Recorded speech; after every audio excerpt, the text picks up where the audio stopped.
My dear friend, I have listened closely to the message you share of star beings, ancient origins, councils in the sky, and contact from other worlds.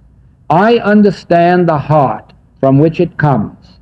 You speak of awakening of our divine nature and of a great shift taking place. You speak of God, of oneness, and of the destiny of the soul. And in this, you are touching upon the very truth I have spent my life revealing. But now, let us look deeply with eyes that see only the one reality, and discern between the letter and the spirit, between the story and the truth itself. Here is what I reveal to you. 1. There are no others out there, because there is only one life. You speak of Pleiadians, Arcturians, Anunnaki, and councils of advanced beings watching over us.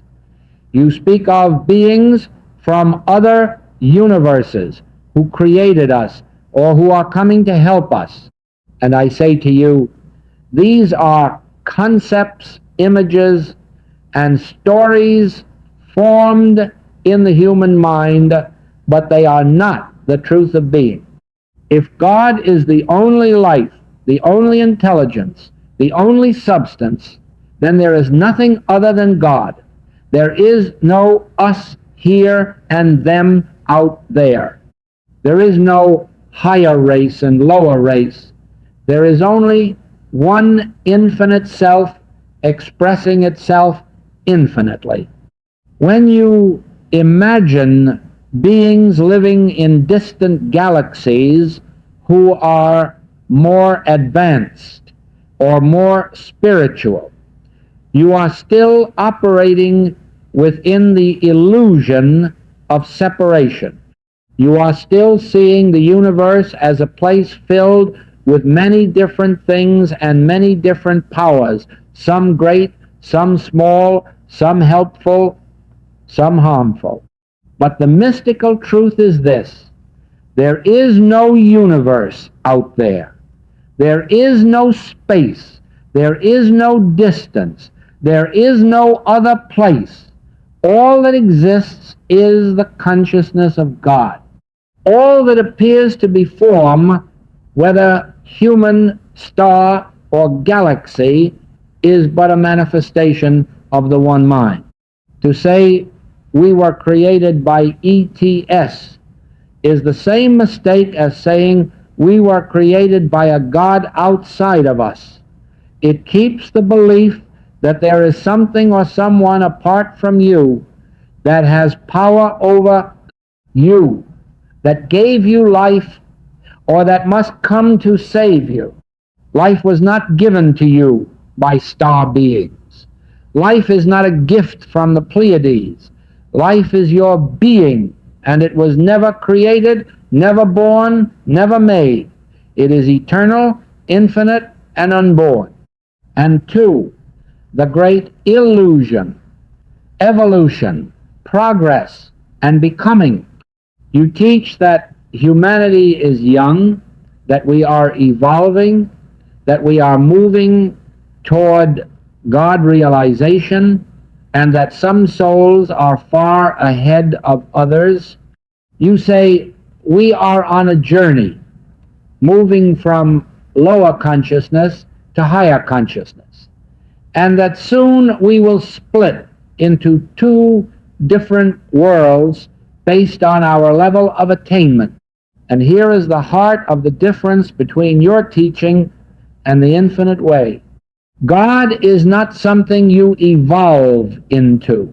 God is not something you achieve, earn, grow into, or progress toward.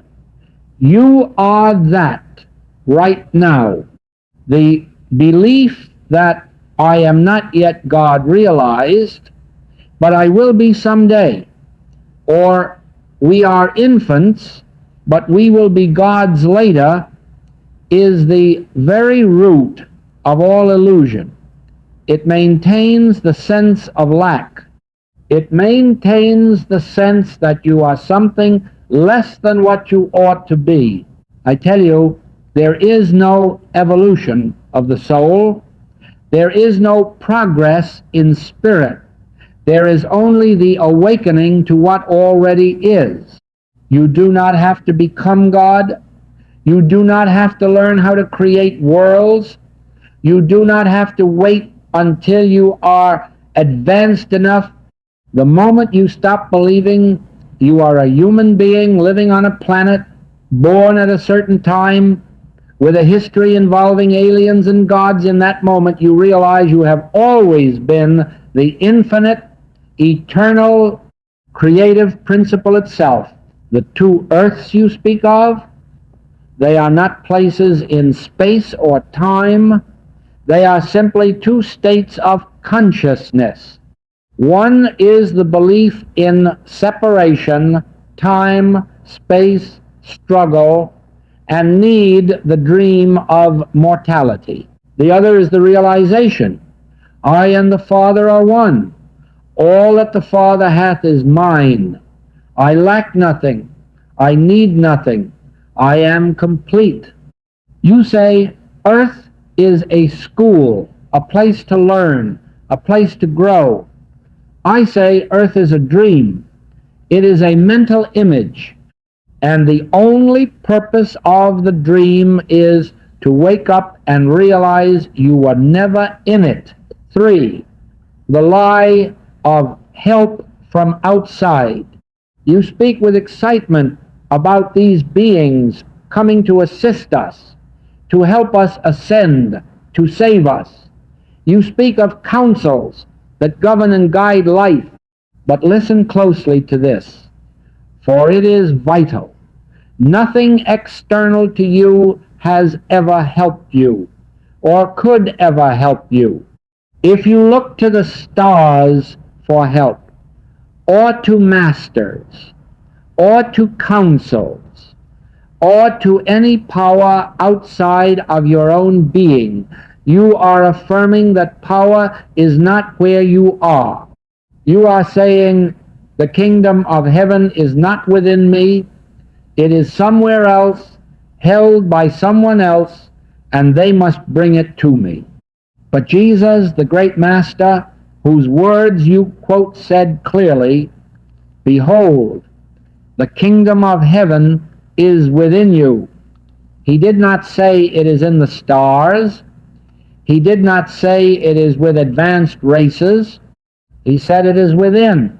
The moment you believe your freedom, your truth, or your life comes from someone or something else, even if they are called God-realized beings, you are back in the bondage of believing life has a price, or that you are dependent on another.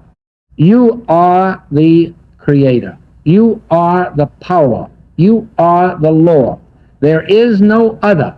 For on star seeds and feeling you don't belong, you say, most people are from Earth, but you are different. You are an ET pretending to be human. You are from the stars.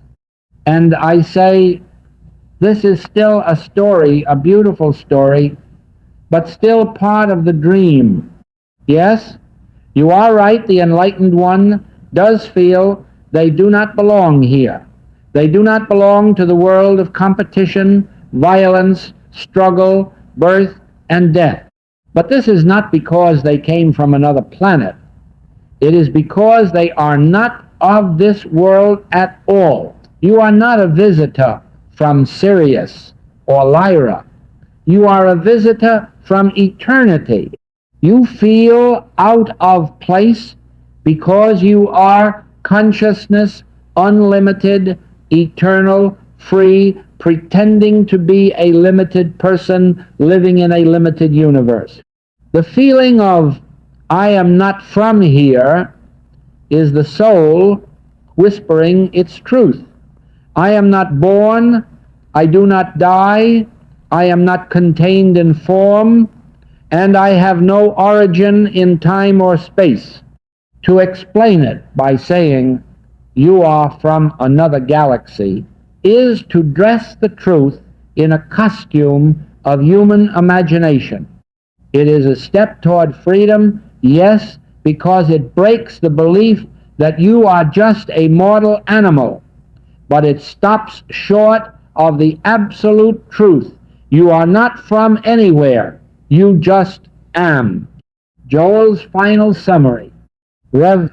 Kerry, you are pointing people away from the illusion of being small, separate humans, and in that you serve a great purpose.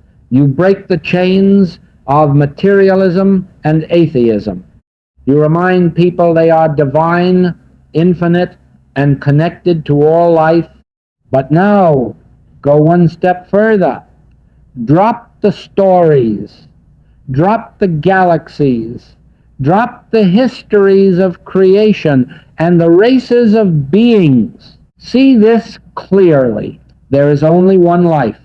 That life is your life. It was never created, never evolved, never helped, and never saved. It is perfect, complete, and free right here, right now. You are not a human being waiting for aliens to arrive. You are not a soul progressing toward God. You are the very God you seek to know, appearing as a universe, appearing as a world, appearing as a person, but never for a moment leaving the infinity of your own being. The truth is simpler and infinitely greater than any story we could ever tell.